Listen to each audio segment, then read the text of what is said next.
Hello and welcome to Move Live, presented by SharpStack. I'm Ryan Noonan, joined here as always by Connor Allen. What's going on, buddy? Yeah, not a whole lot. Coming off a bloodbath week for your boy. A lot of late swings. Oh yes, A lot of random stuff, happening there. Not great overall, but it's coming to Thanksgiving week. We have an unreal slate of Thanksgiving games. 3 games that should just be bangers, like awesome games. And so I'm excited. yeah, good. I love Thanksgiving. We touched on it earlier. You think it's a trash food holiday? I know it's a very polarizing food holiday. I do think your greater point of if it was so good that it would be more prevalent. Yeah. Restaurant wise, there's Boston Market is out there doing, it's kind bankrupt. It's basically bankrupt. I mean, that's actually not bad.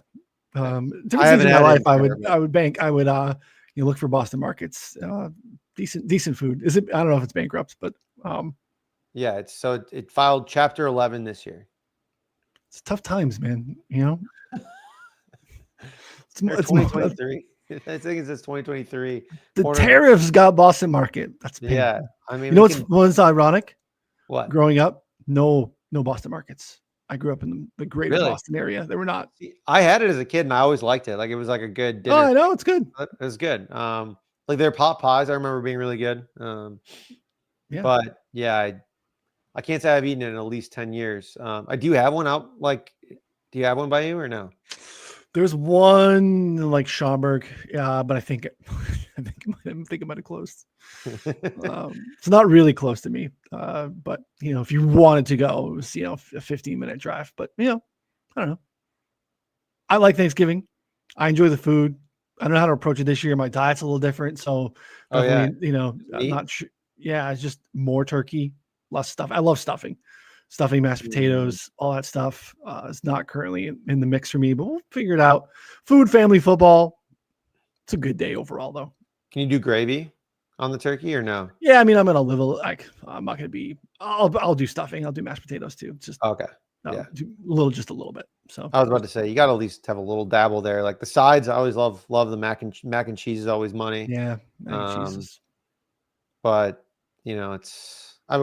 just turkey without anything else, unless it's cooked perfectly, which I believe that maybe you do. It's like nice and moist and stuff like that. It's just very rare. We did fried turkey actually. We fried an entire one. That was really good. Yeah, it's dangerous. People started doing that late 90s for the first time, and you just had all these house fires. Yeah, people cooking it in their garage and doing just stupid stuff. We were very cognizant. We did it out back. Like, it was very dry, like slow, like slowly into the oil. It was like make sure it wasn't too full. So yeah, we had to take all these crazy precautions, but it did end up worth it. It was definitely some of the better turkey that I've had. Yeah, pretty easy to dry it out, and it's just unbearable dry. So bad. I mean, then you just got to douse it in gravy, or basically make like a mashed potatoes bowl with gravy, mash, and turkey, and then just correct. Which is something that I think Boston Market shifted to over the last handful of years, is that bowl of just all the crap together. Yeah, slop bowl. It's the original slop bowls. Anyway, so good. It's that's it's how you get by bad Thanksgivings. But again, I think you are not in a bad Thanksgiving food family. Yeah, my wife, my mother-in-law, also really good cook, so I am in a lucky spot. So yeah. Look, you also don't have to just have the bird. You get a nice sirloin cap, or get a nice cut of meat, and I don't think you have to be married to the turkey. So innovate, people. Do a chicken, roast a chicken, do some different stuff. Yeah. Just, enjoy the company that you have. Enjoy football, like Connor said. Good slate of games. We'll kind of unpack some of those here this week. Housekeeping at the top. So we touched on it on Friday on the Prop Drop show. Connor's going to be traveling. Slop and I were going to move the show up an hour early because in the same spot that we typically do the show, we have Bears Eagles here this week on Black Friday. Turns out Slop was speaking out of turn as well. His wife had, filled his calendar and he didn't realize it. So Slop is also going to be unavailable. You don't want me by myself for 45 minutes on Black Friday. Way less engaging. Like to play off my my showmates here. So no prop drop this week. We apologize. So all the bets specifically will come for subscribers through our Discord. And right now, 4for4.com/plans, no promo code needed. Everything on the site, as is the case right now for all Black Friday holiday sales, already discounted. So picks alone, 50% off. SharpStack, 50% off. Those are both annual full year subscriptions. So you would get 12 rolling months from when you subscribed, because we have NBA offerings, MMA, baseball, NASCAR, all that stuff, both for SharpStack and for Pickside. So SharpStack will have more sports. They have a bunch of sports too. There's WNBA's in there, but obviously all the college football stuff that's in there as well. So take advantage. If you have any questions, reach out to us. Free 7-day trial on the SharpStack side, and then you can take advantage of the promo code or the promo after that if you'd like to extend. So good stuff there. So come back again next Monday. We'll recap. We won't have any prop drops, so apologies there. Hopefully Slop enjoys his turkey. We'll get his turkey takes another time. So yeah. All right, let's jump in. No buys this week too, so we have a pretty full slate of games. We get a bye week from bye weeks. Next week is the last bye week that we have on the docket. But a pretty interesting slate of games here that went back in week 12. We'll start on the Thursday night game where the Texans 23-19 knocked off the Bills. Bills kind of struggling, cluster injuries on the defensive side of the ball. The big win for the Texans, who really stay in the mix here, getting a couple of dubs without CJ Stroud. I think is really important for them. Any takeaways here on Bills Texans? I mean, the big one was, heading into the game, we knew it was kind of a bad matchup for the Bills, given their defensive injuries, given that like the Texans defense has just been playing so well, and just kind of, and then the Bills offensive injuries. You had like a banged up Khalil Shakir play really well, honestly, on a short week. Still not really sure he's 100%, but he looked good.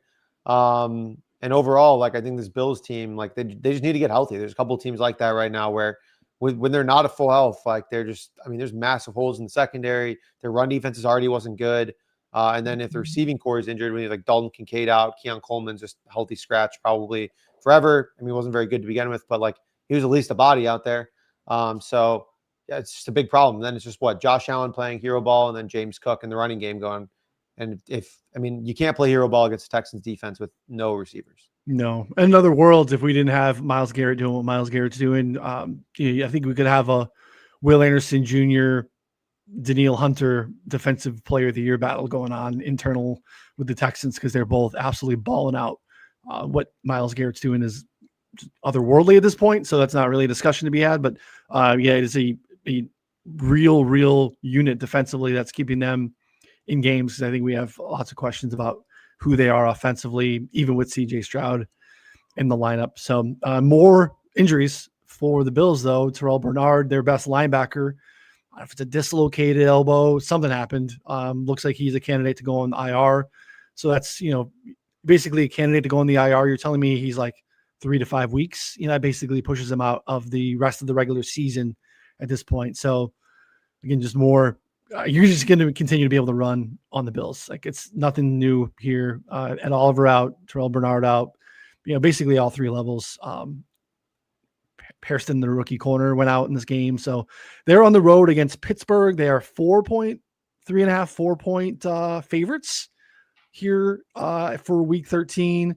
And the Texans are also on the road. Big game for them, and the Colts, they're about 4.5 point dogs. Any thoughts on the week 13 lines for either of these clubs? I don't mind the Bills there against the Steelers. I do worry though, like if Steelers can run the ball, I don't know, force some pressure again on Josh Allen like a little bit and wreak havoc. Like I don't know if they're really a great matchup here to be fading or like to be backing the Bills in like a bounce back situation. So yeah, first glance, it's kind of a tough sell, honestly, actually. Yeah, Steelers are almost like a poor man's Texans in a way. That's actually not fair. The Texans defense is significantly better than the Steelers defense. The Steelers defense on paper should be that good. They're not. They haven't, we thought that was going to be the case from week 1 from the jump when we saw like Justin Fields and the Jets hang one on them in week 1. It's a sign of things to come. This Steelers defense has been a sizable disappointment, but I agree. It's hard to really feel great about the Bills at this point. So Texans should get Stroud back. Be interesting to see if they get Jalen Petrie back as well. Next, we had the Ravens win 23-10 at home against the Jets. 72 total yards in the first half, really playing with their food. Just kind of what we saw last week too, waiting for this Ravens team who keeps winning games, which we thought would happen because the schedule is so soft. Again, eventually you're going to play 60 minutes against the Jets. Even the Jets without Justin Fields, they're going to eventually do something where they just repeatedly shoot themselves in the foot. And they did it here a couple times in the second half with bad penalties. They decided to go for it on 4th and 2 from like midfield, which seemed like, I get it. Like, you're the Jets. Like, why are you punting in that situation? Yeah. But it ended the game for them in a sense. Like, you just flipped gave some momentum back to the Ravens, and they finally got it going a little bit in the second half. But like, you just would love to have seen the Ravens just throttle the Jets, and they just didn't. Yeah, they haven't really played all that well. And I mean, the first half was like a disaster. I mean, they were losing, like 7-3 at half. Derrick Henry never got going on the ground, 64 yards on 21 carries. Zay Flowers continues to be the only receiver basically here with a pulse, it seems like. Yeah. And that's, I think, okay. I mean, like Mark Andrews, you'd like more on Mark Andrews, you'd like more out of Likely. But yeah, I mean, probably need just even more out of Zay here. So like the schedule will be easy going forward. And I still think the Ravens probably win the division, but it's, I mean, it just needs to be better. Otherwise, they're going to be an early playoff exit here. Yeah, they got to. On top of it, we obviously have playoff Lamar, right? It's a situation that he needs to kind of figure out and overcome. But I feel like we're just seeing like playoff Lamar right now. But luckily, they're just playing bad teams, so it's okay. It's masked, so it's not really impacting them. So we'll see. They obviously are the nightcap on Thursday nights against Joe Burrow and the Bengals, which will be interesting to see. Jets host the Falcons. Any thoughts on Falcons Jets? I'm sure we'll circle back here on Bengals Ravens a little bit. Yeah, I mean, Falcons are really bad too. So this is like I mean, hypothetically, they should be able to run the ball. It's interesting because like the Jets lost Quinn and Williams, but their run defense has actually been like good still. Maybe they're just like I have kind of this theories that they're like just like loading the box and just like making teams beat them with the pass. But I don't know if that actually bared out in terms of like the rates of what they did the last couple of weeks. But their run defense hasn't been bad since they got rid of Quinnen. So, which is kind of interesting because they played some teams that like should have been able to run like all over them basically, or at least we thought, which I think is the Falcons really key here. Like, I don't know if I really want to be backing Kirk, like throwing the ball a bunch if they can't run the ball. So for me, it's probably a stay away or under. I don't know. Also, Tyrod looked competent. But yeah, Bengals Ravens though. I kind of think Bengals +7 is interesting. I do too. T. Higgins going to be out in that game. Trey Hendrickson's still remaining out. But the Bengals showed a little bit of a pulse against the Patriots. Like, and sure. Obviously Burrow is, we'll see how rusty he is. I've heard some, like we've seen historically Burrow kind of a slow starter in September typically. Then there's a case to be made that there's, like we've restarted his restart, here by him being off. We'll see how he comes back and looks. But yeah, because we haven't seen the Ravens really take it to anybody. Obviously they cover here. They win by 13, but 23 points. I think we're all fairly disappointed in that outcome. And a lot of it was self-inflicted because of the Jets. I'm kind of with you. I think taking the points here with the Bengals makes some sense, especially if we get some positive practice reports. 52.5, 51.5 is the total. It's pretty hefty. And again, this could be a spot where it wouldn't surprise us, I guess, if we saw the Ravens turn it up a notch, and the Bengals defense does obviously allow that to happen quite a bit. Now, your inclination was correct. They had a stacked box on 59% of the plays. So pretty heavy stack box rate. But then Lamar should be taking advantage of that. That's a bad secondary. That's the point. And like, so like with the Browns, I would assume that the rate was the same because Judkins was just like running into like a 8-man box, seemed like every play. Like, so the Raiders are almost always blindly lead the league in stacked rate every week. They that's just kind of almost their base. Yeah. It's just like one of those things where I see it and like I immediately am looking if I'm cheering the running back, I'm like counting how many guys are in the box, or rooting against the number, or rooting against the running back. Because like if there's like 5 guys, maybe 6. I don't know. I label it by halves because sometimes like someone like kind of creeps on the edge and you can't tell. Like you see somewhere there's like 6 and I'm like, oh, you just got to run the ball, and then they pass. I'm like, God, just run the ball. You're going to get like 5-6 yards, or vice versa. Like, they're going to be they run a draw there, and I'm rooting for some guys under, and like it's like a free 10 yards, because like no one's in the box, everyone's dropping into coverage, and the guy can just walk forward there. So it's it warms my heart a little bit. You're looking at the defensive side pre-snap. I am. Well, it depends. If I'm rooting for running backs, yes, but yeah, receivers not as much. I don't know. Like depends. Also depends on how well my brain's functioning on a Sunday. It's not always fair. 100%. It's like sometimes it's been a little rough. But I don't know. Bengals I think are interesting here. Bengals +7 is not bad. Yeah, Bengals +7 I think is probably a pretty good side. Any thoughts on the total? It's pretty hefty. It's a lot of points, although the Ravens secondary, I have not been all that impressed with still, even though they're like technically their defense is getting healthier. Yeah. I mean, AD Mitchell is still was running wide open on him. John Mechie got open a bunch. Mm-hmm. The screens were working or Breece had a couple of bigger plays. Like 70, 75 yards or something like that receiving. Yeah. Yeah. So I don't know. I mean, I think Chase Brown is going to have like 50 receiving yards. But it's going to be ridiculous. I'm not betting the receiving. Not betting it either. Yeah, but I do think it could be used a lot in the receiving game. So I don't know. Like I kind of think it could be high scoring. 52 does feel high. I was going to guess more like 48, 49. Yeah. Just thinking if you like the Bengals, Bengals team total. But yeah, I think just taking the points probably makes a good deal of sense there. The other team that's really impactful for what's going on the Ravens side is the Steelers. They lose in Chicago 31-28. The Bears continue to get it done. 4 straight, 8 of 9. They are still your leaders in the NFC North. We did have probably one of the worst sacks I've ever seen taken by Caleb Williams in this game, but it was the only sack he took, which again continues to be a miraculous shift of what's happened here from last year. Running backs splitting carries and getting it done. Defense again, just I don't know. We continue to show up here and but hey, look, they win a football game. We don't think they're very good. We're going to get answers in the next month and a half to the Bears because the remaining schedule is significantly tougher than what they've played before. The Steelers, who they just beat yesterday, it's the only team that they've beaten so far this season that has a winning record. So it's not their fault. You can only play the teams in your schedule, but they keep having these like close fourth quarter wins, comeback wins against teams that we don't think are very good. And they have to kind of answer the bell in the division. They get Philadelphia on Friday. Just it's getting trickier here for the Bears. Yeah, obviously the Caleb Williams sack, fumble in the end zone. It was like one of those things where he does that, like he makes that move, I don't know, a bunch during the year and has no problem getting away from 95% of the DNs and like it's fine. It just didn't work on JJ on what? The ball was on like the 19, which is wild. Like it wasn't like they were inside the 5 and he got sacked on that play.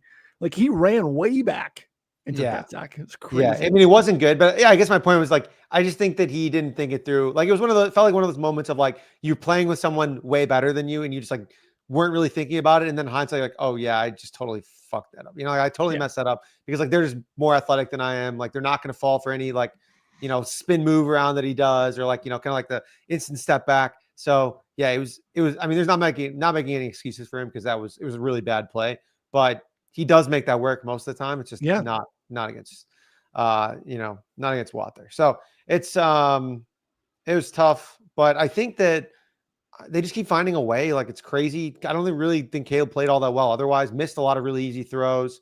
Mm-hmm. Then hit a bunch of awesome ones.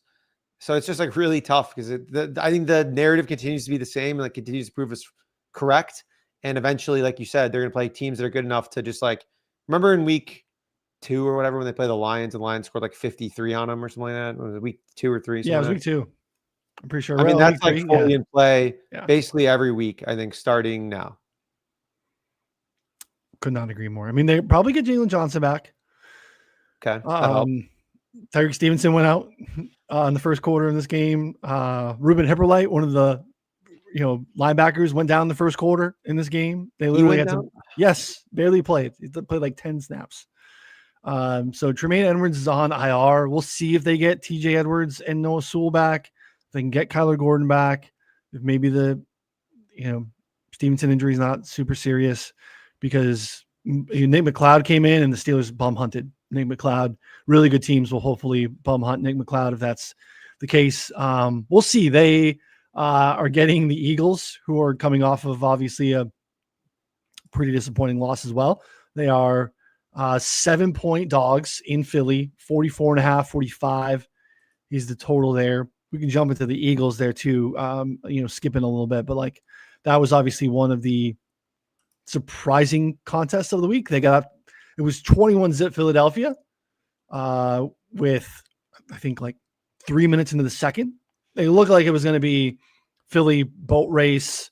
We're going to come out of the day, and it's like, all right, Philly's kind of the clear number one seed in the NFC. Maybe, kind of we're back here after a couple of months, and they're still kind of the best team in the NFL. And then they just couldn't get it together. They had some injuries. They actually had a bunch of injuries in the secondary in the second half. Decided that they wanted to take their foot off the gas and did a lot of early down runs, and that continues to go nowhere, which is really bizarre. But they're looking to bounce back here against the Bears. Any thoughts on Eagles losing the last second field goal to Dallas in this Philly Bears matchup here for week 13? I mean, I think that Patullo should be imprisoned. I mean, like, I think this is like, there were so many good examples of what to do, with motion rates and play action, and he just does none of it. And so it's awful. They need to change everything. It's just like, it's all bad right now on the Eagles offensive side. 10 carries for 22 yards for Saquon Barkley. It's not going to cut it. Again, I know the Cowboys defense should be a little bit better and like has played a little bit better, but they're still not like a good unit by any means. AJ Brown got going. It's like a super zone heavy team. So that was good to see finally. It was like whatever, 8 for 110, but on the Cowboys side too, like Dak is, coming into his own, I guess. I don't know if that's the right word. Dak was awesome. Awesome. He was so good. Yeah. Yeah. 5-5. Do they have like a realistic shot to like do anything down the stretch? I mean, Chiefs, Lions is a really rough stretch here, especially after just playing the Eagles. Yeah, it's tough. I mean, I think they do. I mean, I haven't looked at the schedule. Obviously, you just laid out some of those next few ones: Minnesota, Chargers, Commanders, Giants. And they get on the other side of this. So it's tricky, but you guys, where are they stealing from, right? Like, we're in the situation where we have all these NFC North teams that are winning football games. So that gets tricky, right? Like, where we could talk about the Bears, but the Bears right now are 8-3, right? So that's a huge spot where the Bears are winning the division. Funny that is. They're winning in their first place. Yeah, we get the Panthers situation with the Bucks. You have the two teams. Well, you have 3 playoff teams in the West, right? You have Rams, Seahawks, Niners. So like, it gets real tough real quick for the Cowboys, which I think you see reflected in like to make the playoff odds. And they're 2 games back now at this point. 10% current playoff probability by NFL.com. It sucks. I mean, like, I think they have some good players, but CeeDee Lamb gets hurt, and then their defense just is awful, which we definitely could have seen coming because they did nothing to make it better. So, not that surprising, but they're a fun team. So I think they could win some games coming up. Could also lose plenty of them, but you never know. Yeah. Dak was awesome. It was vertical. It was like, they took advantage of the injuries on the Eagle side in the secondary, and we're going to figure those out. Looks like Andrew Mukumba, rookie safety, busted his ankle. It looks like that could maybe even be season ending. Their other starting safety, Reed Blankenship, left in the third quarter with a thigh injury. So they could be on safety 3 and 4 here against the Bears. Dory Jackson went down in this game. That kicked Cooper DeJean to the outside and a bunch of 2 receiver stuff, which, like, I love Cooper DeJean. I think he's fantastic. Him matched up on the perimeter with George Pickens is less than ideal, right? Like, and the inside is a little bit easier for him. On the outside, that's a pretty tough ask. And we saw some like just him mossing Cooper DeJean a couple different times in the second half. And so great throws by Dak, tough spot. So we got to figure out what's going on with the Eagles with injuries here too. Like, they could be kind of, they were kind of shaping into form defensively, and now they're in a spot where the Bears could take advantage of injuries on the Eagles side. And we'll be here next week. Like, Bears beat the Eagles. I don't know what to tell you. Oh my gosh, you know, wild that would be. It's so interesting because, like, I don't know if they're just gonna have to come up with some crazy defensive game plan, but it's not like the Eagles are infallible offensively. They just like are better than them everywhere. But it's if somehow they can find ways to get pressure on Jalen Hurts and not allow AJ Brown just like run free deep, uh, it's not crazy. And then play like not even just don't let Saquon have like a 70-yard run. Basically, would be the other thing, which is way easier said than done. Doesn't seem to be in the bag this year. It's so weird. I don't know what to And make of it. He's washed. Yeah. It's over. Just kidding. He's how old is he at this point? 27. Yeah. I mean, so many touches last year, but like, Yeah. he's not done, right? Like, I mean, this is 28. crazy. Okay. Yeah. When he turns 29 in February. I mean, he's basically geriatric. Yeah.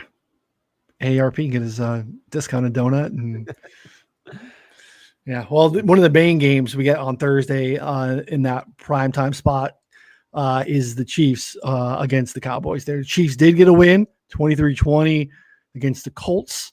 I'm going to be fascinated to watch that game against the Cowboys. Hopefully it could be pretty entertaining. Now, again, the Chiefs kind of controlled this game against the Colts, except the scoreboard, right? They just kind of got on the wrong side of it quickly with that like Latu tip pick inside the 5. All of a sudden, like Chiefs are just kind of having to play from behind, but like they did a great job defensively. They shut down Jonathan Taylor. They didn't really allow, any of the receivers to get going. The defense kind of looked like playoff type of defense that we see from the Chiefs over the last, 5 to 7 years. And they just first downs at will. Now they just struggled in the red zone. They couldn't really convert at a high rate and needed obviously some miraculous ball at the end to get down and, kick a field goal, obviously to push it into OT. But I don't know. I feel like we're the same thing we say on the Bears every week. We keep coming in and making excuses for the Chiefs, but I'm still not ready to see them. I don't think it's over. I think the Chiefs are still very much legit. I think they're going to be there in the end. Be surprised to see them not be in the playoffs, not be a massive contender here. So any takeaways from Kansas City's 23-20 win against the Colts? I think you nailed most of it there. Like the Colts. I mean, this is again what we talked about with like the Chiefs make a run, they make the playoffs to wild card, just a disaster draw. Like I don't even think the Chiefs played particularly well in terms of like the box score, like you said, like got off to a slow start, fell into a hole. I think it was 20-3, maybe something like that at one point, or it was like something very lopsided. And so it's just tough. And so they work their way back in, and like, I mean, it can easily happen in the playoffs. If the Chiefs come out and play better initially, like the Colts probably lose by a touchdown plus. So, it's that. I mean, I guess it's good practice for the Colts to kind of like try and figure something out against a real team, Yeah. I will say the Colts, like, which was speculated now with Charvarius Ward coming back, like the defense is kind of legit. Now, I think DeForest Buckner is one of like the top 10 defensive players in the league. I think he's insanely underrated. He's on IR. They need him back. But when they get him back up front, because again, there's very few interior defensive linemen that are both elite pass rushers and elite run stoppers. And Buckner is that still. Now you get these absolute dogs on the outside that can play man if they want. They can disguise different stuff. They're like good slot corner and Kenny Moore. Like they're pretty legit. Now it's just, can Daniel Jones answer the bell here down the stretch?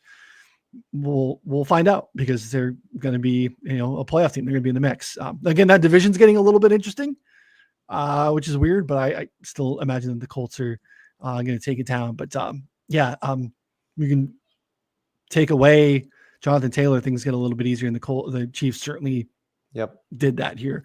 Now, as we shift to the Thursday game, Chiefs are between 3 and 3.5 point favorites against Dallas. 52 is the total. Looks like FanDuel's got a juicy 51.5. I mean, we should have fireworks, you would think, but I think both defenses are starting to play a little bit better. It tempers my expectations a little bit, but again, I think we should at least have some entertaining football here. What are your thoughts on Chiefs and Cowboys? Yeah, I mean, Cowboys run defense have played better like the last 3-4 weeks, and so I think that this could make Mahomes should throw it like 40 plus times here pretty easily, and Dak, even if the Cowboys fall behind again, should just throw it a bunch. So it's like either way, I don't think either team's like fully counted out, even if they fall behind, which is kind of cool because you can't say the same about a lot of other teams. And so, yeah, I kind of like the Cowboys plus 3.5. You can get a DraftKings. I don't think that's bad. But it's tough fading the Chiefs, but I think this Cowboys, if they can stop the run, maybe focus more on just like, I don't know, defending the pass a little bit more, kind of dropping the coverage. Like Mahomes is going to complete probably everything. Is going to be against the Cowboys zone there. But this is a really tough game to handicap, honestly. It is, because I think we are shifting in a spot where we kind of have to separate our early Cowboys defense thoughts, because it is a completely different unit. Like there are like 6-7 new guys taking meaningful snaps on that defense compared to even like 3 weeks ago. So in a lot of ways, schematically it's still the same. They're pretty much a fairly zone heavy team, but like in terms of actual players, it is a fairly different unit. So we think just kind of anchoring to season long stats there is probably a mistake. Yeah. But we'll see. I mean, I also want to see that, right? That felt very much in the first quarter against Philly that like, oh, same crap. They're just rotating new guys in and they just still can't get it done. So we'll see here a little bit on Thursday. And again, hopefully just, again, you don't have to bet all the games. You can bet props or something. We'll bet props for sure. Yeah. I think props will be juicy for that one. All right, we'll circle back. We touched on the Bengals a little bit, but they lost 26-20 to New England. Really good start for the Bengals. Patriots looked like they were kind of, just slow start, not crisp from Drake May. But they ended up getting it going. Again, they put them in a spot where they forced Drake May's hands and got them in a trailing game script, and he absolutely started to carve them up in the second half. Obviously, the key news coming out of New England here are the injuries along the offensive line. Looks like we're going to be okay in terms of like those being season-long injuries. But obviously, in the short term, those are going to matter quite a bit here for New England. Now they get the Giants on Monday night here in Week 13. So we'll see what happens there. I don't think it's going to impact them too much. But obviously, down the stretches, you got some meaningful games coming up against Buffalo and Baltimore on the other side of the bye. Those are going to be, way more meaningful losses if those guys are still out of the lineup here. But any thoughts on New England's 26-20 win against the Bengals? Yeah, I mean, I thought Drake May looked like hammered in the first quarter. Like it was like Skyline Chili or something. I don't know. He was throwing balls into the dirt. Like there would be two guys in the same area. You could throw to either one. He'd throw like in between him and like fell down. He skied a ball over. The pick was really bad. Pick was really bad. I was like, who is this guy? Like, this is like, we haven't seen this for a long time. It's like worse than what he looked like as a rookie most of the time. Then he kind of woke up a little bit, started to get better. It still wasn't like super great. Like even the throws that he did complete were not his normal amount. So I don't know. Maybe he just woke up on the wrong side of the bed. Was having a bad day. Thankfully, the Bengals are so bad that it didn't matter. There was like Hunter Henry was open, I don't know, every play basically, or every other play. So yeah, didn't end up mattering all that much. Travion saw a massive workload, which was good to see again. Didn't do a whole lot with it, but I think to be expected a little bit. It's going to be, some ups and downs here and there. And then this Bengals team, yeah, like we talked about it a little earlier. You get Burrow back, you get Chase back from the suspension, lose T, but I think we're going to see like 15 Jamar Chase targets probably this week, which is always fun. It's always fun. Yeah, the Patriots did a good job at this happened in another game too. When you can do this, basically get pressure at a really high rate and don't blitz. That's just going to be real tough for anyone. Patriots did not blitz until the final drive, and then they sent like 4 blitzes in a row and ended the game. So just kind of keep it in the holster and then just turn it up when the other team is not expecting it. Can pay off some pretty massive dividends. I think the injuries along the offensive line are going to be pretty impactful. Like I said, coming into the bye at the right time, Giants might not make you pay for it, but I do think it really showed up on the ground in particular. Obviously, protecting Drake May's blind side is a problem, but I think the injuries in the short term, at least in Monday night's game against the Giants, is going to force probably a little bit more of a pass-heavy game script. Now, again, they're going to try to run because everyone runs with a ton of success against the Giants. I'm just interested to see how that kind of plays itself out. So probably getting Dart back too, right? Probably getting Dart back, you would think. Yeah. Although the Jameis game was fun. Jameis game was fun. Yeah, it certainly was. That is our next one for sure. But yeah, the Jameis game was fun. Look, 34-27 Lions win. That's probably if I'm a Giants fan, which thank God I'm not, but if I was a Giants fan, I got to think that's the best case scenario to a degree, right? You showed a pulse. Your team played a fun football game. You didn't win. You don't need to win. What do you need to win? Like, 2-10. You want to be 3-9? Like, no. Like, there's some talent in this draft. You want your choice. Get up there at the top. Jameis showed a pulse. The Lions.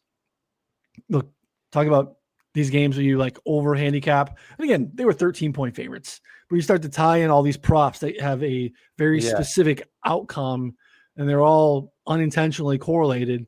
That goes to the wayside very quickly.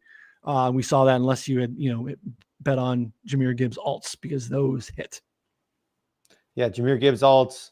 The Jameis stuff, I looked at it. Don't really know why I didn't play it. Like the 219 or whatever. Ends up with 366. Like, I think what was most surprising to me, honestly, was how little pressure the Lions got on Jameis. And I mean, 1 sack, finished with 1 sack. He threw a pick, which is obvious. I mean, he's like, he was like minus 200 to throw a pick. I think like he is basically every week that he plays, because he throws some crazy stuff. But like, there were guys like Wan'Dale was open like every play, it seemed like, on like deep stuff, crossers, everything. I mean, that's concerning to me most about this Lions defense, is they were not playing well at all. Lions offense, I mean, we always knew was going to get there in the end. I think they fell behind here 10-0 in the first quarter, and then fell behind even more like later in the game. So makes sense. Like, and obviously they're going to carve up the Giants defense when they have to like come back. It's not super surprising there, but yeah, we tied some props together that wound up being correlated in the event that the Giants took a 10+ point lead at one point as 13-point underdogs, which somehow happened. So it's pretty crazy. It was really kind of fascinating. If you look at some of what happened, you're looking at next gen stats. The Lions led the week in pressure rate. What? Really? 51.3%. 1 sack. And which is, hard to do if you're getting 50% pressure rate, you get 1 sack. Jameis also had, or their time to pressure was 3.22, which is really high. Just means like it took them a long time to get pressure. So they weren't getting quick pressures at all, just kind of what I think you're seeing with your eyes. That's where I was, yeah, which makes sense. I mean, that's one of the highest of the entire week. So it just means that Jameis's like time to throw was really high. I haven't looked at that yet, but like, I mean, like, it just means he's holding on to the ball way too long. It did feel like he was holding it, letting like Wan'Dale would run across the field and then be open for like 30 yards, and he'd wait, last second, then just get it out. So like, I guess if you count that as a pressure, I mean, it counts, I guess, I'm sure, but like, I don't know. It's kind of like he could have gotten out earlier if he wanted to. I'm sure he's just waiting for the guy to get open, like to cross the field. So I don't know. Makes sense. The team that's next in pressure for the week had a time to pressure almost a second faster, a full second. That's a lot. So yeah, that speaks to more of the Jameson style. The Packers. Got it. That also makes sense. Yeah, also makes sense. Yeah. So yeah, I bet Wan'Dale's receptions 5.5, like plus 100 on Sunday morning. Thought that was a good look, and it was. You cash in the first half. Yeah, like, that makes a ton of sense, because that actually also did fit our game script that we were kind of expecting is 13-point dogs. Yeah, I just had so many props early. I wanted to play Dart over, attempts. I wanted to play Isaiah Hodgins. All stuff ended up actually coming in and hitting. Just shifted when the Jameis number came out and was significantly higher than the Dart number, and hated it here. 0 catches from Jameson Williams, which I thought was bizarre. But I'm not reading too much into that, but maybe a good bounce back spot for him here in the next week. So, all right, transition again, professional show right into the team that had the second highest pressure rate was the Green Bay Packers, 23-6 against the Minnesota Vikings. Now, this is not an excuse for JJ McCarthy. It was bad. Probably not going to see JJ McCarthy this week. It sounds like he's in the concussion protocol. I saw the play. This is not a soft benching. He was bad. He totally landed on his face and like second to last play of the game.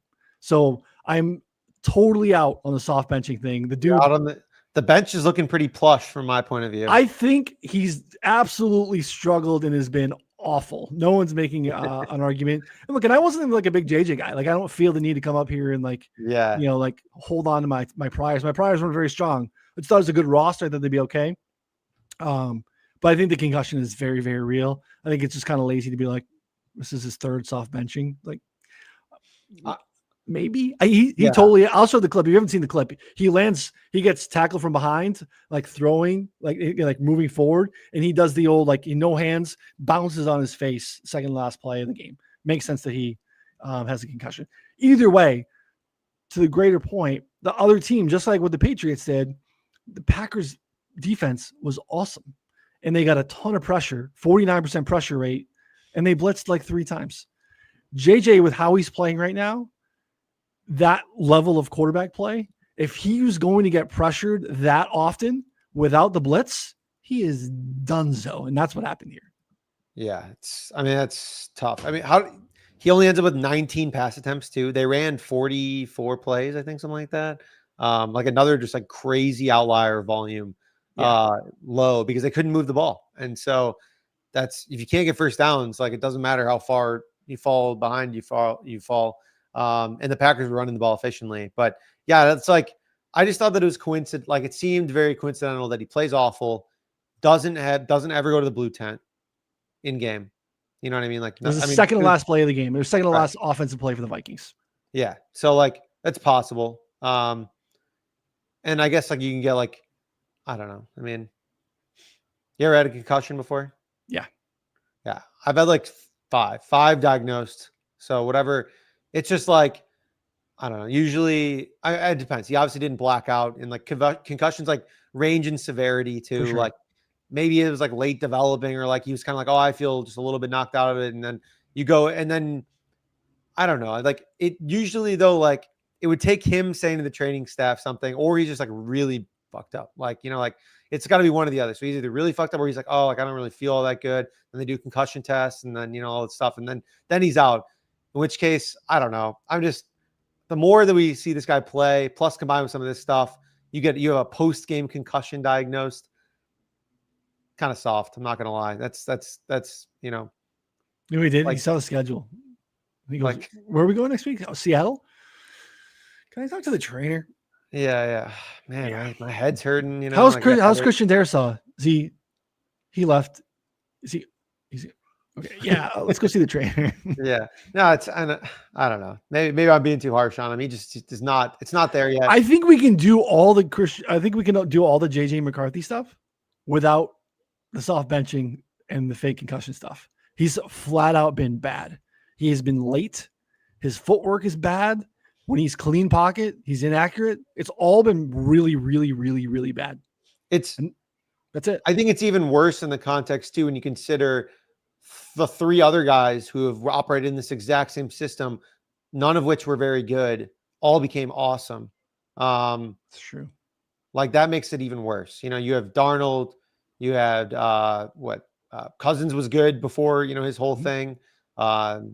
I think didn't Daniel Jones play a game that was good too at one point? Like, I mean, this is like I've seen Josh Dobbs pop up in here and play okay. Yeah, like and it's not even like bad, it's just like really, really bad. Like it's not it's like okay bad. It's like Carson Wentz was like okay bad. Like he was bad, but he wasn't like catastrophically bad all the time until the end. The last game was really rough. But it's just like I don't know like how many more excuses we can make for him where you're not showing anything NFL quarterback like ready. Yeah. Like Caleb was really bad last year, but at least there was like, oh yeah, he'd scramble out and then throw a 50-yard rope, you know what I mean? And then he throws 6 over some other guy's head and, a couple in the dirt, but then he'd escape a sack and then run for 15 yards and do cool stuff occasionally. And then got better with better coaching and stuff like that. But you just don't have that many excuses with JJ.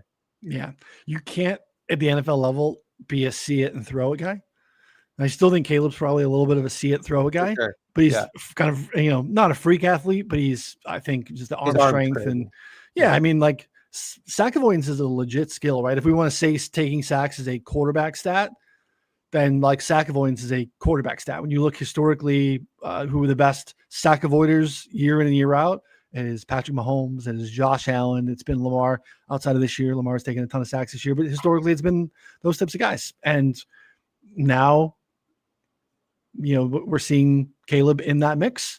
JJ is a see it and throw a guy, and you just can't do that in the NFL. There's not enough time. Like wide open or open in the NFL is just so different than playing Maryland at 11 a.m. on a Saturday morning. It just, It's very, very different. And even then, he wasn't even asked to do it very often, right? At Michigan, that was the problem. So it's not good.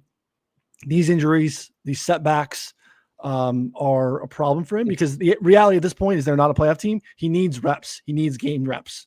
And like, this is a tough stretch because the Packers defense is really good and the Packers defense played really good. And Seattle would absolutely just curb stomp him in a very, very, very bad way, but he needs those reps, unfortunately. So coming out of that, Commanders, Cowboys, Giants, the next three, hopefully he's able to get back and out there. And I don't think those three teams, like if it's bad there, I think that's it. Yeah. And then Detroit, Green Bay, the last two in Detroit, Green Bay, going to need those two games in 17 and 18. The Vikings literally have to answer the question in the offseason, who's coming in for competition, because you can't blindly give him the job next year unless you see a pulse here in the next 5 weeks. I think it's actually pretty similar to the Anthony Richardson problem in a lot of ways. Like when he didn't have many game reps, got injured, and then like you just didn't know what you had. So you're like a really limited sample of like, okay, well, what do we have? Like, and can we tie another year to this guy? And the answer the Colts had was no. And they brought in Daniel Jones. And I think that's like probably the most likely outcome. Like you're not going to like, there's nothing really you can do with him. Like you can't just like, I mean, you trade him, I guess, for like a 6th or 7th, which is probably what he'd get at this point. But like, you know, you're not going to get much. You probably got to bring in some kind of like vet that, you Jacoby know, Brissett. Yeah, Brissett on that. I mean, that would be a great option right now, seemingly. I bet Brissett would be great in the Vikings offense. It was terrible for the Patriots last year, but that might not be, you know, could be system, right? Maybe Drew Petzing is a guy, right? We'll get to the Cardinals, but like, you know, could be true we're too. getting all these different, you know, maybe Kyler's worse than we think. Maybe Anthony Richardson should go to Minnesota. Give me Anthony Richardson. Oh God, what's the worst quarterback room of all time? JJ McCarthy and Anthony Richardson. Holy shit. My Anthony Richardson dream won't die. I need Kevin, give him to Kevin O'Connell, see if he can fix it. To be fair, how much worse could he be? You know? It can't. It's been bad for JJ. So, and kudos again to Green Bay. You know, without Josh Jacobs, they looked really good. Leans very, very heavily on the ground game and got it done. We'll see. This is a big one. Obviously, they looked awesome and their defense was unbelievable in week 1. And this is a really important game, you know, for the Lions head to head, obviously with the Bears continuing to win football games. And then the, you know, Packers having the one up. This is a really, really important game for Detroit here in week 12 on Thursday. All right. Let's see what is next here on the docket. Seattle again. Seattle allowed Tennessee to come back a little bit. 30-24 is the final score. It was not this close. You know, they really had, you know, absolute control of this game. Their defense is awesome. And they did a great job. That first touchdown to Jackson Smith and Jigba was just so sick. You just see they did a motion back and forth for Njigba. They allowed a safety to get locked in on him, man coverage, and just took a shot. Again, bullish on this team for the coaching reasons. And now we're seeing obviously all the talent on both sides of the ball. You know, when you continue to hit home runs in the draft, like for like a couple straight years, and then land the plane at quarterback with Sam Darnold, here we are. Any takeaways from Seattle and Tennessee? No, I mean, final score looks a lot closer than the game was. It was like whatever, 30-10. Yeah, they scored 2 late touchdowns with the Seahawks kind of just being like whatever, like, you know, they were just playing prevent and whatever, letting it happen. So I don't think it was that. The final score looks close. It was not a close game at all, basically entirely throughout. But the fact that the Titans did move the ball ever was good to see.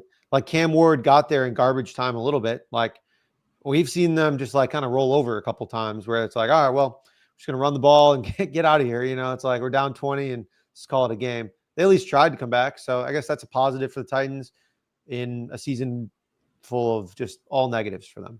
Yeah. And he actually showed a little bit of like, I think pocket awareness was better from him. He avoided a bunch of sacks because then they took on a ton of pressure. He ran a little bit more. He seemed reluctant to run earlier this season. Like he had a couple of big scrambles even early, which I thought was interesting. And again, we're talking about, you know, sack avoidance being a skill. I want to see him. Obviously, his offensive line is going to invite pressure at a pretty high rate, and he was able to avoid it, which is really cool to see. So we'll see if there's any growth there down the stretch. Seattle remains a unit. Again, not knowing the quarterback situation on the Vikings side. They are hosting Minnesota. It's currently between 10 and 10.5, 41 point total. Again, it's probably not JJ at this point, but any thoughts here on Vikings Seahawks? I mean, like probably just blind Seahawks. Like, I don't know if that's crazy. Yeah. But yeah, there's no matchup here where I'd be like, oh yeah, the Vikings make a lot of sense. No, it's a tough scene for the Vikings. Also dealing with some injuries defensively. The Seahawks, again, takeaway from that great Seahawks Rams game 2 weeks ago was just that, like, they almost won that football game despite 4 interceptions. We saw what the Rams offense can look like against average defenses or below average defenses. And Seattle's very, very real. So, right. And JSN is just, it's just so impressive because it's just not like another answer at receiver that you're like, oh, well, we can't like bracket him. We can't double him because we got to worry about this. Like, we still have gotten absolutely nothing from Rashid Shaheed so far, which is surprising. Like, nothing. Like, Cooper Kupp's still not getting anything done. We saw finally a good Kenneth Walker game.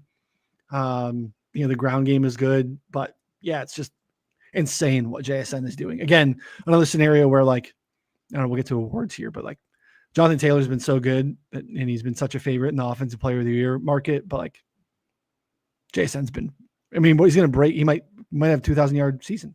Yeah, if he breaks the NFL record, I mean, you got to give it to JSN. Yeah. In my opinion. I mean, so he's plus 105 right now. Jonathan Taylor down to minus 120. We had someone else collapsed quite a bit. Yeah, he was like minus 400 a week ago. We had someone else chime in here saying Gibbs to lead the league in rushing yards. I struggle to get there. I was looking up the numbers. He's at like, he's 200 plus behind Jonathan Taylor. It's just tough to catch him. And like, I mean, you got 6 weeks left. So yeah, I mean, it's possible. It would just require like probably another one of these types of games and Jonathan Taylor to not be awesome down the stretch, which I think this is more of like last week was more of not a trend. It was just like a random 1 week thing for Jonathan Taylor. I agree. Schedule wise would definitely be in Gibbs's favor, but 200 yards is a pretty sizable. He is 16-1, but so price maybe, but I don't know. It's still a little bit tough for me. Yeah. All right. Jacksonville, they win 27-24. They need overtime to get it done against Arizona. The Jags are 7-4. I mean, I don't know how we're here really with the Jags and the Texans, but we are here with the Jags and the Texans. Trevor Lawrence, 3 picks, fumble, 18 first downs. They went 3 of 11 on third down. The Jags are not a really good football team. The defense isn't good.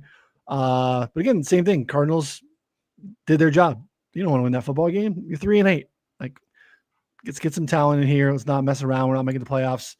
They did their thing. Because it's so bizarre how you could have a quarterback situation like this with Jacoby Brissett, kind of, I don't know, decade-long journeyman quarterback who looked really bad last year. Awful.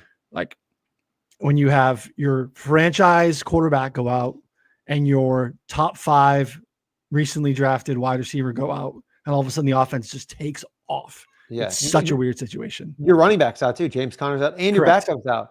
Yeah. So like you're down to Michael Carter and Bam Knight who can't run for their lives. And then you have Michael Wilson look like just like a stud all of a sudden. Another 100-yard game. Jacoby Brissett, 49 attempts again. These 3 games in a row over 40-plus attempts.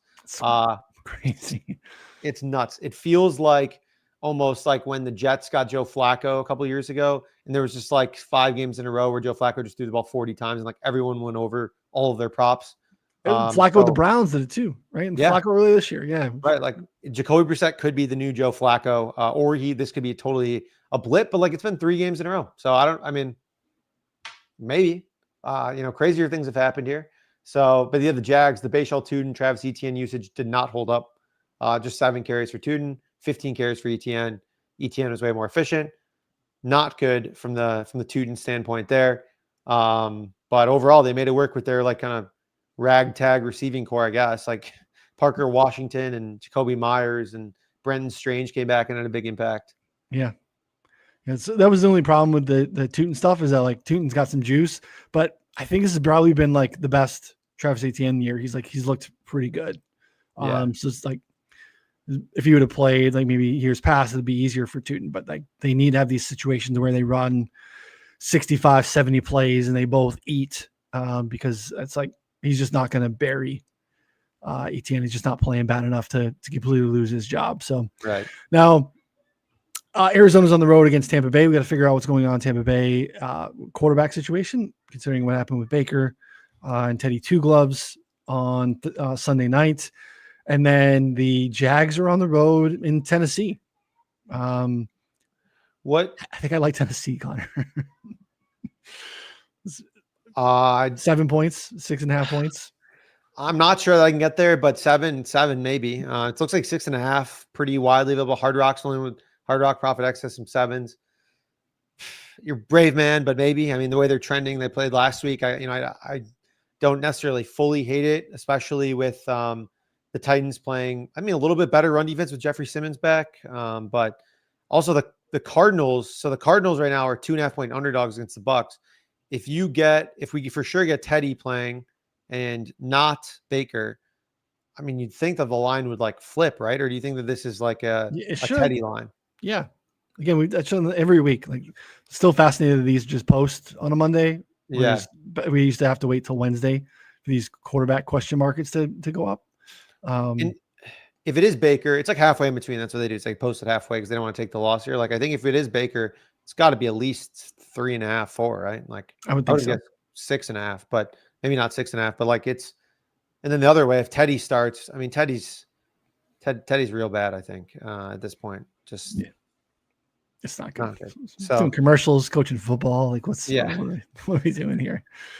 Again, like what Brissett's doing in the face, like they're taking a ton of pressure. The Jags have really struggled to get pressure all year, and they were living in the backfield in this game too. So, if the Bucs can get some pressure, like they can still be pretty feisty. But you can throw to your tight ends pretty easily against the Bucs, and what Trey McBride's been doing has been pretty awesome as well. So, yeah, they're, I think, a fun team, a fun prop team. Again, we're gonna start having to pay the freight for it, but they've been at least entertaining to watch. And here, talking about taking the 7 points in Tennessee. I don't know. I think obviously Tennessee could win that outright. I don't think that they will, because we're in a spot again where we come back next week and the Jags are 8-4, and like we got to be like, are we really talking about the Jags being a playoff team? Are the Jags going to bounce Kansas City or like a team that we actually think belongs in the playoffs? Maybe, right? Like if the Chargers can't get it together, they lost the head-to-head, right? The Chargers before the bye lost to Jacksonville. The Chiefs lost to Jacksonville. The Chiefs, like the Jags, have the head-to-head against both of those teams. It's just kind of wild. We talked about it earlier with like the Eagles having like the worst vibes of any team that was like 4-0. The Jags kind of same thing. Like they just they keep winning games. Trevor Lawrence is not really playing all that well. Liam Cohen doesn't seem all that happy with him. Like their defense is not very good. I just, it's one of those things where need to hammer bet whoever we can against them in the playoffs. Yeah, because I mean they play the Colts twice, but one other real team besides them in the Broncos. But they play the Colts twice. Yeah. I mean, the Colts could stumble a little bit. Yeah. And we have these two matchups. Like, again, I think the Colts are comfortably better than Jacksonville. But we have a real scenario here where like the Jags' path to the playoff, it could be the division, which is just kind of wild, right? Nuts. Like, yeah. All right. He'll keep it going here. The Browns 24-10 against the Raiders, who are down bad. Fire Chip Kelly. Geno was pressured 10 times, basically 41% pressure rate, and they got home and took him down a bunch of those times. What we're seeing with Myles Garrett is insane. It's real bad with the Raiders. Shedeur looked okay, but again, we'll see what happens against real competition. Again, I'm not making any wide sweeping, good, bad, binary outcomes on Shedeur. The defense is awesome in Cleveland, and they were here again. And I don't think there's any organization right now that's for like the future down as bad as the Raiders are. The Jets, I guess, would be the other team that you can make the discussion of, but at least they handled the trade deadline so well that they got a ton of draft capital in the next 2 years of like first and second round picks, that they at least have a path forward. Like the Raiders are on the hook for like more money for Geno. It's Genty, Bowers on the defensive side. It's Max Crosby. It's not great. And you just hired the oldest head coach in the league. Like organizationally, I don't really know where the Raiders are. And it's bad. Yeah, I mean, well, the first thing is I think if they had a good offensive line, the whole thing is different. Like the entire narrative is different, but their offensive line sucks. And so that's the problem. That's a problem. Defense sucks. It's also a problem. And I mean, Geno's not good enough to overcome bad offensive line play. Neither is Genty. I mean, Genty's yards before contact is crazy low. The under somehow still hit there, by the way. We talked about this on Friday. He did have 18 or 17 carries, and he ended up with like 51 yards, something like that. So Brutal. Yeah, crazy. Shedeur had some awesome long throws. Still, they kind of like designed some easy ones for him. So we got there a little bit. Like they tried to make life easy for him, and they did. They could very well hide him though in this game. Like they did wildcat in the goal line a couple of times, and like smart, like do whatever. They did. It's good coaching. Job. Yeah, totally. It was awesome coaching. What's going to be interesting is when you put him in a situation where he plays from behind, and what happens then. It's going to be wild. It's going to be just like, it's going to be so fun. Probably 2 to 3, maybe 4 picks, but it's going to be like a couple of random bombs like we saw. So I don't know. I'm interested to see what the prop market does, because I think he's not quite Justin Fieldsy in terms of like passing, but like I'm trying to find a better comp for him, because it's like he's capable of making throws, and so is Justin Fields, but like he just like on his like play-to-play basis, and his median outcome is just probably not going to hit that often. Like Shedeur is going to throw over 250 and 3 picks, or like, I don't know, 100 yards and like, nothing. So take a bunch of sacks and be just a complete disaster. Like this was a good matchup for them. And we knew that, but I don't know if that's going to be the case going forward. Next week, they get the Niners, who are dead last in pressure rate on the season. It'll be okay. And they're still going to get like 3 or 4 sacks. I bet they still might get a couple sacks. Myles Garrett now a massive favorite for defensive player of the year, deservedly so. Just continues to. We kind of talked about it like, I don't know, a month ago, maybe even more. Like It's really hard to win this type of award unless you're breaking the sack record if you're playing on a losing team, because we've had one player win defensive player of the year on a losing team in the last 20 years. That was Jason Taylor. He did not break the sack record that year, but he played really well, and there was another great competition. There's other viable competitors this year. Myles Garrett is the best defensive player in the league, and he's going to probably break the sack record. So he's checking the box. He's just been absolutely dominant. It helps because actually the supporting cast around him is really good. It's a combination of things. It's like chicken or the egg. Like I think they're good. They also benefit from playing with Myles Garrett, and Myles Garrett's good because he benefits from playing with some other good defensive linemen. So it's harder to really pinpoint and lock him down with 2 guys in the chip because the other guys along the defensive front can win. Like Isaiah McGuire's really good. Mason Graham's had a good year. Alex Wright's been good. Like they have some dogs, and they also have the defensive rookie of the year, who continues to have 10 tackles every game, tackles for loss. My guy's been good, and now he's like minus 400, so feeling pretty good. Love it. Just gotta stay. I watch Browns games. Just don't get rolled up on. Please don't get rolled. Just stay healthy. Is he up? Yeah. Every play. Like I don't even care if we get the tackle. All right, he's back to the huddle. Let's go. No one's chasing him down. So all right, here. What do we have? So 6-point favorites for the Niners on the road against Cleveland. And what are the Raiders doing? They are dogs on the road against the Chargers. Again, faux home game. That Raiders at Chargers game is very much a Raiders home game. But they are 9.5, 10-point dogs there on the road with the Chargers off the bye. Any thoughts on either of those games? See if the Niners could get any pressure. If they were like 75% strength, I'd be very excited to back them at basically any price. That being said, it's, I think, kind of a bad matchup for the Niners, who the Browns defense is going to play them well, is going to get a lot of pressure. And it's just like probably going to come down to honestly whether Shedeur fucks up or not. Like it's going to be like how many times does Shedeur makes mistakes? If he doesn't make that many mistakes, they're going to keep it close, maybe win, but probably lose by 3 or 4. If he makes mistakes, they could lose any game by 30. It doesn't really matter at this point for them. So yeah, I don't know. That's my big takeaway on the Niners. We're obviously going to see them tonight as well. So yeah, I mean, you think Robert Saleh would be able to figure some ways to scheme some stuff up, but it hasn't been happening so far. And again, they continue to lose impactful players every week. So I'm sure they'll lose someone tonight, and they'll be undermanned going into Cleveland next week. All right, the Falcons win on the road 24-10 against the Saints. Mayo's thing here, where like Falcons as a dog is probably the way to go about it versus the Falcons as favorites. Kirk Cousins was fine. Yeah, not a lot of takeaways here for me personally. Any thoughts that you have? No, not a ton to touch on other than I think Tyler Shugg is okay. I don't think he's like a franchise quarterback, but he's probably better than Rattler. That's, they couldn't run the ball here. Yeah, like I think he's better than Rattler. That's like my biggest takeaway. And so like the Saints are in a really tough position because I think that you are definitely in the quarterback market, but you're also in the everything market right now. It seems like they don't have a ton of like franchise players in general. So like you talk about the Raiders, at least the Raiders have Brock Bowers, Max Crosby. Like they have like some good players.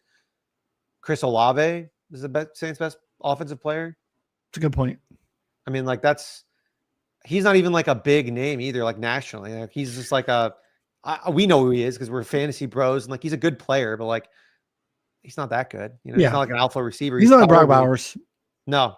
I mean, he's probably best off as like a 1B, to be honest, and not like a true number 1. Maybe that's some Olave slander, but I think it's probably fair. Yeah, but we'll see. I mean, again, they need a lot. Their offensive line still is not quite good enough. They got injured a bunch. They got, a couple guys got injured, but yeah, still, it's tough. I think they're just in a really, really tough spot. So they need to keep losing. 2-9. It's good. They were favored this week, so they lost.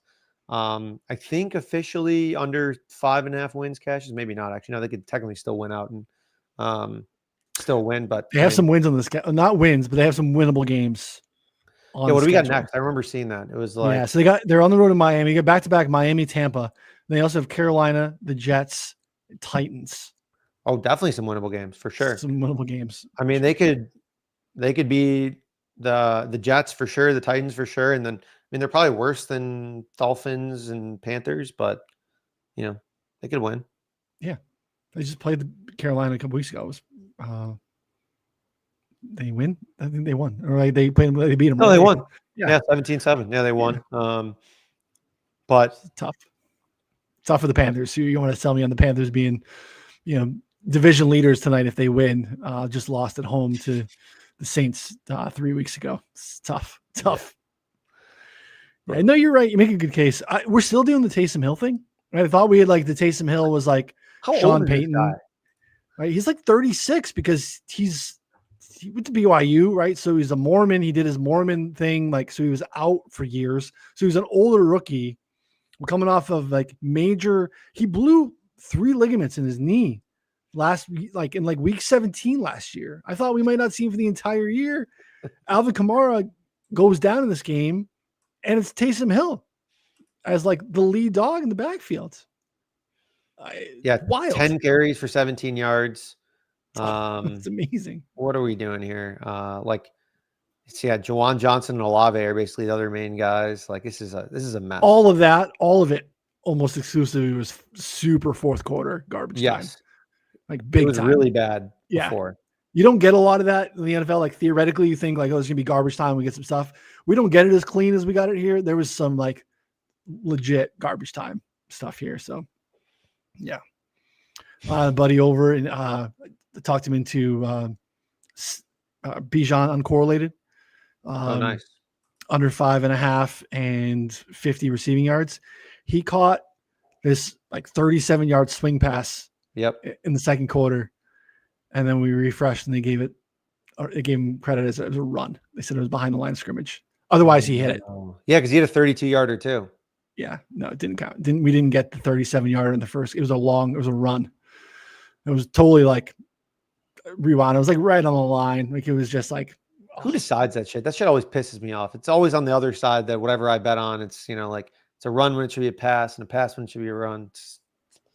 Yeah, drives me up a wall. 16-1 would have hit. And tough. That's kind of just how the day went in a lot of ways.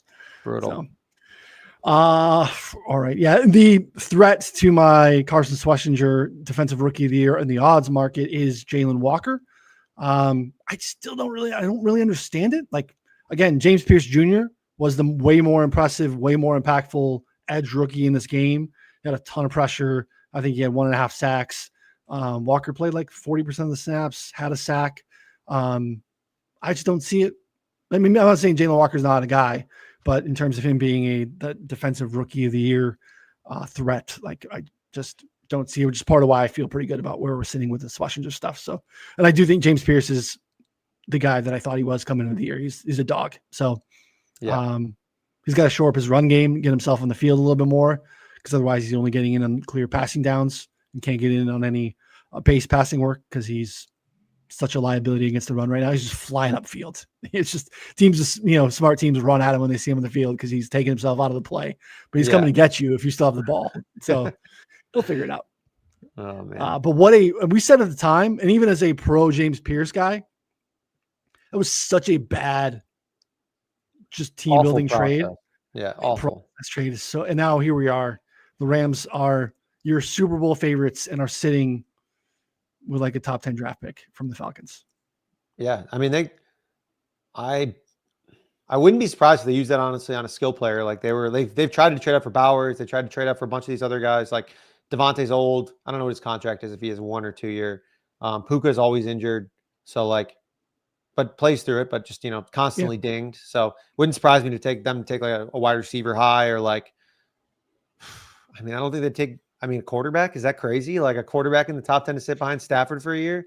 After you potentially make a deep playoff run, it's cool though. It's like we don't get to witness something like this very often. I'm sure we're gonna get some insane takes from some people in our network on the Rams. That'll say that they're taking like a safety or something, 5th or whatever, something. So, yeah, it'll be fun.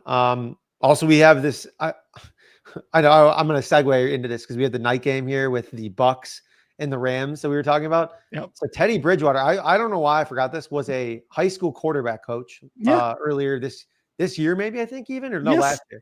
Okay. I thought it was, it's very recent. It was last year because this story came out on July 14th. He got suspended from his Miami Northwestern coaching job for providing impermissible benefits to players. Now that was just him paying for Ubers for kids and who needed rides to practice and food and stuff like that, which he's just trying to be a good dude. I don't think he was using it to recruit players to do stuff like that. Maybe he was, but either way, I'm sure he's not the only one doing it if he is. And the fact that he was just coaching and did nothing. And now it's playing again is wild. He was never really all that good when he did play. So if we're getting Teddy, he was good at fine at one point. He was a good backup in 7 years ago, but yeah. Was he in one of the backup commercials? Those new backup. Yeah. Progressive, right? Yeah, it's insane. It's insane. All right, man, cool. Funny. Come on in, bud. Get it done. Yeah, the Rams absolutely boat raced 34-7. It wasn't even that close, and probably took the foot off the gas a little bit in the second half, but made sense. We have Stafford now the runaway favorite to be MVP. They're 9-2. They're well positioned to be, top seed in the NFC. Still a lot of football left. Seattle's still in the mix there. The Eagles are still in the mix there, but they're definitely well positioned to do so. Again, they're such a top heavy roster, as we've touched on, but right now, they're all healthy. Yeah. Things are humming. The defense is awesome. Again, F them picks, but when they made them, they hit on them for a couple drafts in a row. So that's also what's fascinating about what happens in April with whatever this pick is because they've been we don't need to make first round picks. We just trade them. Or they trade back and just get 10 more, you know what I mean? And then just keep they just keep Ponzi scheming draft picks, Yeah, just put them all for 12 day 3 picks and hit on one of them and you'll be fine. Yeah, but they the schedules again at Carolina this week, pretty massive favorites. at Arizona. Then they go back-to-back home to Detroit, at Seattle, which is going to be really impactful. And then they finish up with the Falcons and Cardinals. So, that little week 16 weeks or 15, 16 stretch against the Lions and Seahawks are the tricky games, but you very much could see a 15-2, 14-3 situation where that game against the Eagles matters a ton, right? That loss that they had. Again, think about it, what we could have here. Like, they lost to the Niners on a Thursday night in overtime, and they lost on that last second field goal block against the Eagles. We could have an 11-0 Rams team. Like, they're legit. Yeah, a really good team. I mean, I have very few complaints about this team overall. Like, they're just a good top to bottom with how the defense is playing. They can run the ball when they need to, but they don't really need to because they can pass the ball literally probably every play if they really want to, and it'd be totally fine. Didn't see much Terrence Ferguson in the box score here, which sucked. I was hoping to see more of him, but they brought in, or they had Colby Parkinson kind of be more of the guy there, which I think Ferguson might just kind of be a year two kind of thing as they bring him along slowly, it seems like. Yeah, they're deep defensively. They can do a lot of different stuff. They're a problem. All right, let's take a look here. Look at some futures. I was looking at Defensive Player of the Year, which makes sense. Just want to see how big the Myles Garrett number is. But yeah, the Rams are your current Super Bowl favorite pretty much everywhere. Eagles right behind them. And again, here the Chiefs are kind of in the market. Like, it's kind of what we're talking about, right? Like, I just don't think we should be done with the Chiefs. The market's not, but they are between 9 and 10.50 to win the Super Bowl. Colts are next on the board there at 11. I think Seattle still presents some interesting value at 11. The Ravens, again, not playing good ball, but 12-1. Anything jump out here value-wise with the shifts that we've had this week? No, it all feels about right, to be honest. Like, I don't know if I am super interested in buying low on the Bills right now, just because it seems like there's no clear answer to their problems right now with the injuries. Yeah, I don't see an answer to those problems, to be honest. I really don't. And that's the problem. Like, I'm more inclined to, I don't know. I mean, not excited to take the Patriots, but I'm probably more inclined to. Like, at least maybe they could figure some stuff out if their offensive line gets healthy. And it's not that they beat the Bills. It's just not that we know that they're not a good team. It's just they haven't played any other good teams really. So they could be awesome too. And then maybe they step up to the plate. Maybe Drake May just balls out. That's also, it's in the range of outcomes. I mean, as of now, their schedule is just super, super soft. So we just won't know about that until they're playing, the Colts, the Chiefs, all in a row. And then we'll probably find out pretty quick. Yeah. Yeah. The Bills, I just don't, the Patriots are going to win the division.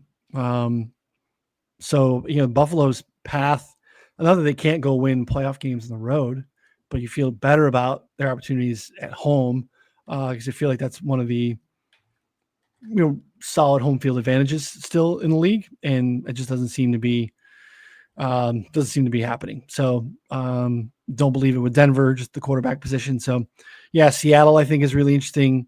Kansas City, I was trying to look at some of the exacta stuff in the market, and pretty much anything Chiefs related is going to be between 22 to 35-1. So you're just not finding any real value right there in the market currently. Let's see. I want to look at what's our AFC South. Yeah, so Colts have definitely come back down -200, whereas Jacksonville and Houston are kind of strangely in the mix, which is really weird. Again, partially because I don't believe in either club. I do think that the Colts are a better team, especially with the Colts getting healthy in the secondary. Don't want to take a stab here, but I do think it's indicative of kind of this being closer than maybe we are thinking off the top of our heads based off of what's been going on. Yeah, that's crazy. -200. I don't know. It's a tough balance here with the Texans. Plus 600 too, plus 102. Interesting. Yeah. Same thing. The Broncos are kind of in such a power position, having the leg up head to head here. They still have some games against them, right? They're still week 17 against Denver. They play the Chargers here in 2 weeks too. So, maybe those aren't over per se. Still kind of a comfortable position for Denver to work at. From the East standpoint, you see the Patriots at -600. not advising people to lay 600, but they're comfortably behind from a win-loss standpoint, and they have the win up in terms of head-to-head, and they still have the game to play. So, maybe parlay 'em. Yeah, like a parlay leg. Yep, could be a situation there. East feels dead with the Eagles. The North, let's see what these odds are. Packers, Lions, your two favorites. That makes sense. And again, we know they play for the second time on Thursday morning, which is interesting. Bears currently your leader, as high as plus 320 on DraftKings. Any leans here? It's kind of I'm not buying the Bears this week. Is it really impactful? Yeah, I'm not buying the Bears even though they're winning the division right now. Probably Lions given the price, but I think Packers probably win it. Yeah, South is crazy. Again, pretty sizable favor for the Bucks. But again, the Panthers are your current leaders if they win on Monday night against the 49ers. I don't think you have an appetite for the Panthers. I do not either. Definitely not landing with the Bucks though. Probably the right side. Yeah, I mean, Bucks are really thin if Baker's thing ends up being worse than we think. Yeah. The West Rams. This is interesting. I mean, again, they have the leg up one game, but they still have another meeting to go. Let's see schedule-wise here. The Rams, like I said, we just had the Detroit game, whereas Seattle, I think it's pretty easy for Seattle too. Seattle has the Colts along with the Rams game, and then they have week 18 at San Francisco. So it's harder path for the Seahawks. So I think it's probably correct on the Rams. But I wouldn't hate speculating on the Seahawks. At this point, if you like the Seahawks, I think the Super Bowl or NFC places. Yeah. It's a better look. That makes sense. Let's see what that is. Probably 5. Yeah. 5-6 on FanDuel. Rams 2.25. Eagles right there. 3 and change. Those are your top 3. Lions, Packers right behind. And I think we both agree that the Niners winning the NFC would probably surprise us a great deal. They're just too injured. I don't know. It would take heroic efforts from the offense, I think. Correct. Yeah, they have to. Yeah, just don't see it happening. AFC side feels fairly open considering your favorite just lost to your co-favorite, and your co-favorite's 6-5. But here we are, 550. Look, we were 550 was the Chiefs Super Bowl price 3 weeks ago. It's pretty interesting. Yeah, I think that's probably the best look on the board, to be honest. I'm not really buying anyone else. Yeah, I mean, the same price as really all these teams are all just bunched up. It's just a bunch of so much hold here. And the Bucks are just going like, figure it out. Who do you like? Right. Oh, ton of hold. Crazy. Yeah, it's crazy. All right, let's go to player features. MVP, we saw Stafford again. Thought it was going to be a 2-man race. Stafford does that in a primetime spot. Again, the tie was always going to go to Stafford, I thought, with the experience, and then have a good game and an island game. That holds a ton of weight here. I know you're not laying 215 on Stafford, but any thoughts? No, I think it's his to lose at this point, barring like a collapse or a couple of really bad primetime games. Yeah, and even that, I mean, he didn't play well against Seattle. They won the football game, and that's good enough. So, defensive player of the year we don't have to look at because that is Myles Garrett. Offensive rookie of the year is interesting. I don't have a strong lean, but I think this is still a pretty fluid market. You made the case for a couple of weeks for Tyler Warren. His price is kind of held. He hasn't had like a real blow-up game, but I think he still could go out and win this. I do think Travion Henderson is interesting. I think he would just need like massive games at this point because the two receivers have been so good at the top. Any thoughts here? I think Dart is interesting if they win any other games, comes back and plays games. So like plus 380 is not bad there. Yeah, I mean that's about as far as I can go, to be honest. And maybe Warren still, but still he's just like he needs string together a couple of good games because he really hasn't lately. Yeah, so many mouths to feed there that makes it tough. And John Taylor's been so good. Comeback player of the year. I hate this award. I don't even understand it. Am I comparing what McCaffrey's done to Dak? Am I comparing the level of comeback relative to what they're coming back from? I don't know what it means, but they've both been awesome. So is Aiden Hutchinson. I don't know. No idea. Yeah, I'm not betting this market, honestly. I have no idea. Yeah, it's dumb. I mean, Jacoby Brissett, 150 to 1. Yeah. What are we talking about? Like, I don't even know.